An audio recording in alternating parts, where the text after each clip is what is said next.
On avance. 5e pilier de la foi, les frères. Donc on a dit croire en Allah, croire en ses anges, croire en ses livres, croire en ses prophètes. 5e pilier de la foi, les frères, croire en l'au-delà, les frères. L'au-delà, c'est quoi? Tout simplement, les frères, c'est croire au jour du jugement. Croire en l'au-delà, c'est croire au jour du jugement. Le jour où, les Soullah, il dit, le soleil sera tellement proche de nous, les frères, qu'il y a des gens, ils vont transpirer en fonction de leurs péchés, soit jusqu'aux genoux, soit jusqu'aux hanches, soit il y en a, ils vont se baigner dans leur transpiration tellement ça sera un jour horrible, en fait. Notre mère Aïcha, il dit au prophète sallallahu alayhi wa sallam, comment est-ce que ça sera le jour du jugement?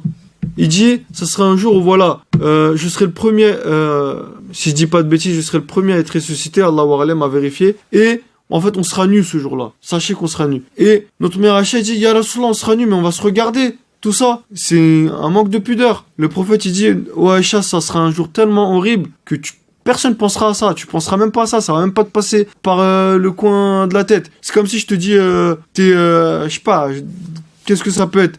T'es dans un bateau, le bateau il est en train de couler, t'es à 2 doigts de te noyer, et tu vas pas penser à qu'est-ce qu'il y a autour de toi, tu vas pas penser à ça. Ou alors, je sais pas, t'es un parachutiste, tu fais un saut au parachute, ton parachute il lâche, t'es là, t'es en train de tomber en chute libre. Tu vas pas penser à... Tu vas penser à ça sur le moment, tu penses à rien d'autre, tu vois. Ça sera ça sera bien plus pire que ça, les frères. Bien plus pire que ça. Ce jour-là, il y aura pas d'ombre, en fait. Il y aura pas d'ombre. On va tous aller voir, un par un, les prophètes pour leur demander de l'aide. Pourquoi? Un jour, juste pour vous donner un exemple, j'étais parti, cet été, je suis parti au bled. On m'a fait attendre à peu près à la douane en Bulgarie, si je dis pas de bêtises, ou en Serbie. J'ai attendu, les frères, 6-7 heures. En tout, j'ai attendu 15 heures, tu vois. Et je me suis dit, mais Mickaël, en fait, là, tu viens d'avoir un aperçu à quel point c'est horrible d'attendre. Des fois, tu pètes un câble, des fois. Tu te dis, ça y est, j'ai envie d'arriver à la fin. Imaginez qu'on va attendre 50 000 ans le jour du jugement avant que le jugement il commence. C'est pour ça que nous, les musulmans, on va aller voir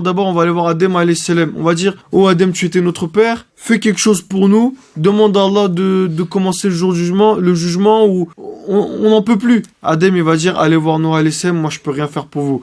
On va aller voir Noah alayhi salam, il va nous dire, allez voir Moussa, je peux rien faire pour vous. Non, Moussa, je peux rien faire pour vous. Moussa, il va nous envoyer vers Issa. Issa, si je dis pas de bêtises, il va nous envoyer vers Ibrahim. Ibrahim, il va nous envoyer vers Mohamed Mustafa sallallahu alayhi wa sallam. Aucun n'auront pu nous aider. Mais, rappelez-vous, on avait dit quoi? Tous les prophètes, ils ont reçu une invocation. C'est sûr, Allah, il les accepte, c'est Mustajab. Mais le prophète, c'est le seul qui a gardé cette invocation pour le jour du jugement, les frères. Les autres, Nuh alayhi salam, il a déjà invoqué contre sa communauté parce que 950 ans, il a prêché. Sa communauté n'ont pas voulu l'écouter. Il a invoqué contre eux. Ou alors, Moussa, il a déjà demandé à Allah. Issa, il a déjà demandé. Mais le prophète, il a dit, moi, je vais garder ça pour ma communauté le jour du jugement. Et à ce moment-là, Allah, il va révéler des invocations au prophète que nul n'a jamais prononcé. Le prophète, il va faire une prière. Il va dire, Ya Rabbi, celui qui a un grain d'atome de foi, accorde-lui ton paradis.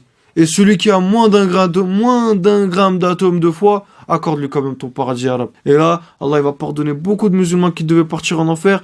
Les pires, qui ont tué des gens, des serial killers, des mecs qui ont peut-être vendu de la drogue toute leur vie, des mecs qui ont péché toute leur vie, Allah, il va les mettre au paradis parce qu'ils auront profité de l'intercession du prophète sallallahu alayhi wa sallam. C'est ça, les frères. Croire en l'au-delà, c'est aussi croire au paradis. Le paradis, où on a dit quoi au début du cours? J'ai préparé pour mes peu serviteurs ce que nul n'a vu, nul n'aurait entendu, nul cœur n'a imaginé. Un paradis qui va durer pas 1000, pas 10 000, pas 100 000, pas 1 milliard, pas 100 000. Celui qui dit le paradis, il va durer 1 trilliard d'années, il sort du dîn. C'est pas un musulman. Pourquoi? Il va durer à l'infini, les frères. À l'infini.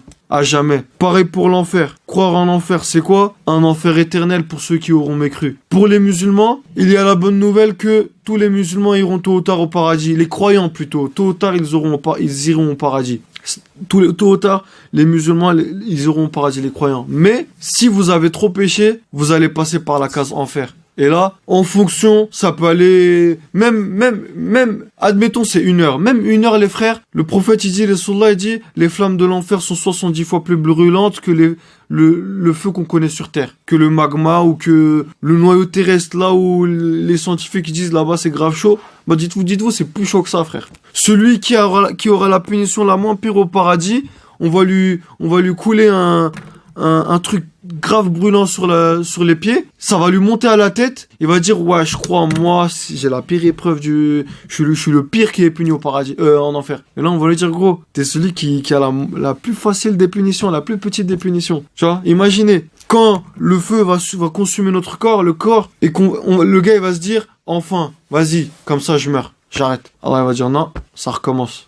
Ça recommence. Ton corps, il va se ressusciter. Le châtiment, il est éternel pour celui qui a mécru, les frères. Éternel pour celui qui a mécru. Et pour le musulman, ça sert à rien de commencer à faire des calculs tranquilles. Je profite de la vie et puis si je brûle 2-3 ans en enfer, au final 80 ans sur terre, 3 ans en enfer, ça vaut le coup. Non, là-bas, frère, juste 1 heure là-bas, tu sais, inimaginable. Impossible, frère. Donc voilà, croire au paradis, croire en l'enfer. Et puis voilà. Ça, c'est le 5e pilier de la foi. Sans trop s'attarder sur cela, Inch'Allah.